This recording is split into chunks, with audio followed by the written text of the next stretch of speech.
warning for northwestern Williamson County, Illinois, northeastern Jackson County, Illinois, until 4:45 p.m. At 4:04 p.m., a severe thunderstorm was located over Murfreesboro, moving east at 10 miles per hour. Expected hazards include 60 miles per hour wind gusts and nickel-size hail. This is a radar-indicated threat.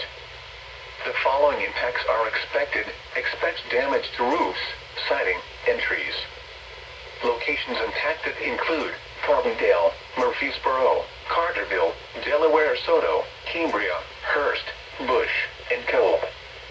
Repeating, a severe thunderstorm warning has been issued until 4:45 p.m. for the following counties in Illinois: Jackson and Williamson.